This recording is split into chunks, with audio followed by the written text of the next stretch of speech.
সাদিদ ওই দিন এই প্লেটটা ভেঙে ফেলেছে। তো এই ভাঙা প্লেটটাকে ভাবলাম যে ফেলে না দিয়ে আজকে নতুন করে একটু কাজে লাগানো যাক। আসসালামু আলাইকুম ভিউয়ার্স, কেমন আছেন সবাই? সবার রমজান কেমন কাটছে এবং কে কয়টা রোজা এখন পর্যন্ত রেখেছেন কমেন্টে জানাবেন।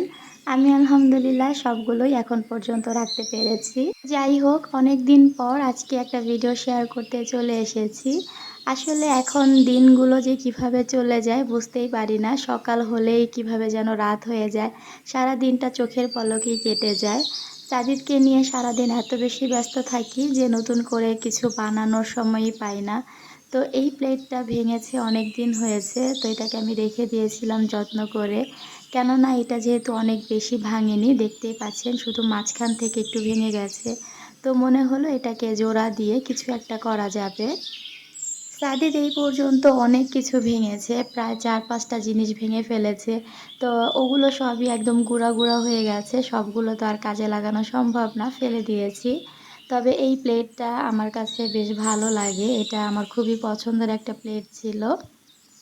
এই প্লেটের বয়স কিন্তু অনেক, আমার শাশুড়ি মায়ের সংসার জীবনের প্লেট, তো বুঝতেই পারছেন আজ থেকে প্রায় 20-25 বছর আগের একটা প্লেট। তবে প্লেটের ডিজাইনটা বেশ ভালো ছিল, এই কারণে এটা এখন পর্যন্ত আমরা ইউজ করছি। এটা যেহেতু সাদিদ ভেঙে ফেলেছে, তাই ভাবলাম যে সাদিদের জন্যই কিছু একটা তৈরি করব এই প্লেটে।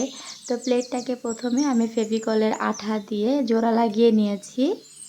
আর এখন একটু ক্লে নিয়ে নিয়েছি। এই ক্লেটা আরও না হলেও 6-7 মাস আগের কেনা। সবটাই আমি কাজে লাগিয়েছি, তবে একটুখানি ক্লে বাকি ছিল, এটা অযথাই নষ্ট হচ্ছে। তো ভাবলাম এই ক্লেটা দিয়েই আজকে এই প্লেটটাকে ডেকোরেশন করে নিই। তো এই প্লেটের ওপর আমি মূলত একটা ওয়ালমেট তৈরি করার জন্য বসেছি।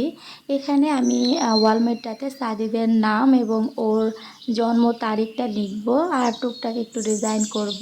তো ফাইনাল লুকটা দেখলে আপনারা বুঝতে পারবেন এটা বানানোর পর বেশ ভালো লেগেছে।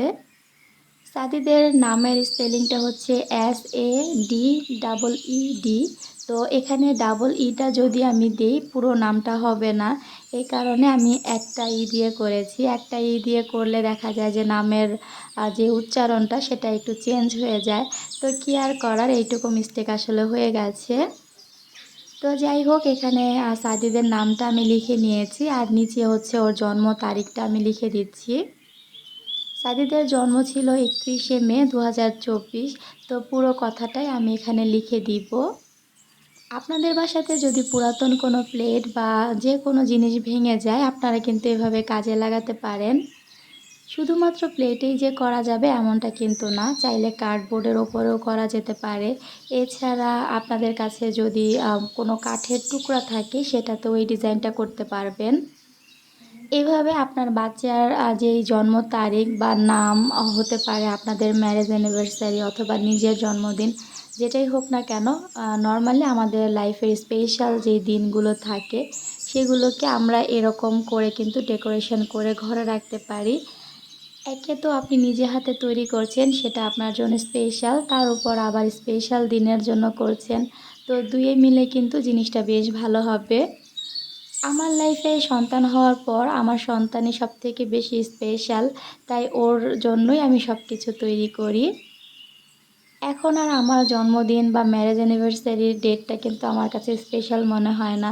যে কোনো কিছুতে আমি আমার ছেলের জন্মদিনটাকেই লিখি, কেননা এটাই এখন আমার লাইফে স্পেশাল দিন। এখানে আমি একটু টিউলিপ বানিয়ে নিয়েছি। ডিজাইনটা খুবই সিম্পল রাখছি, যেহেতু অল্প ক্লে আছে, তো এইটুকু ক্লে দিয়ে যেন কাজটা কমপ্লিট করতে পারি, তাই ডিজাইনটা খুবই সিম্পল করেছি। হোমমেড ক্লেটা বানাতে একটু সময় লাগবে, তাই এখানে হাতের কাছে যতটুকু ক্লে ছিল এটা দিয়েই আমি কাজটা কমপ্লিট করেছি।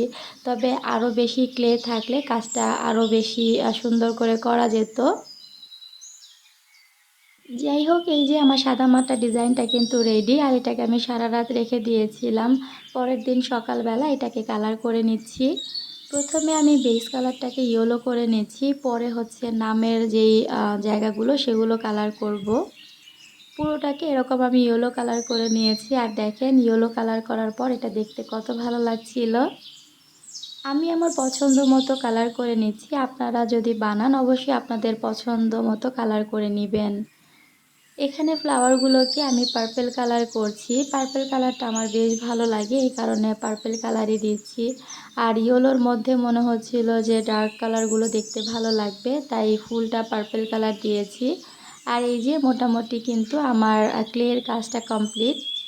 এই ক্লেটা কিন্তু শুকানোর পর আমি রঙের কাজটা করেছি। দেখতেই পাচ্ছেন কতটা সুন্দর লাগছে।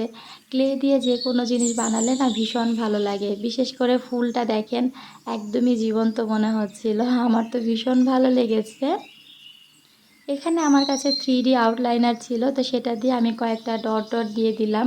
আর এখানে হচ্ছে হাফ পার্ল দিয়ে একটু ডিজাইন করে নিচ্ছি। বাসায় কিছু মিরর ছিল, এই মিররগুলো আমি আমার পুরাতন জুতা থেকে খুলে রেখেছিলাম যে কোনো একটা কাজে লাগবে এই ভেবে। তো সেই মিররগুলো আজকে এই কাজে লাগিয়ে দিচ্ছি। মিররগুলো দেওয়ার পর না দেখতে খুব ভালো লাগছিল। তো মিররের চারপাশে আমি 3D আউটলাইনার দিয়ে একটা বর্ডার করে দিচ্ছি। আর এই যে পুরো লুকটা এখন আপনাদেরকে দেখিয়ে দিচ্ছি। ওইটা কিন্তু আমি ওই দিন ওভাবে রেখে দিয়েছিলাম। তারপরের দিন সকালবেলা এই ভিডিওটুকু করেছি। এই কাজটা শুরু করেছি অনেক দিন হয়েছে, একটু একটু করে করতে করতে প্রায় 4-5 দিন মিলিয়ে আমি কাজটা কমপ্লিট করেছি। ভাবতেই অবাক লাগে, আগে একটা কাজ নিয়ে বসলে প্রায় আধা ঘন্টা 1 ঘন্টাতে শেষ করে নিতাম, আর সেই কাজটাই এখন করতে প্রায় 2-3 দিন সময় পার হয়ে যায়। যাই হোক, আপনাদের কাছে আইডিয়াটা কেমন লাগলো অবশ্যই কমেন্ট করে জানাবেন। আমার তো এইটা ভীষণ ভালো লেগেছে। আর ডিজাইনটা সিম্পল হলেও কেন জানি না খুব ভালো লাগছিল। আর মিররগুলো দেওয়ার কারণে মনে হয় যেন এটা আরও বেশি ভালো লাগছে।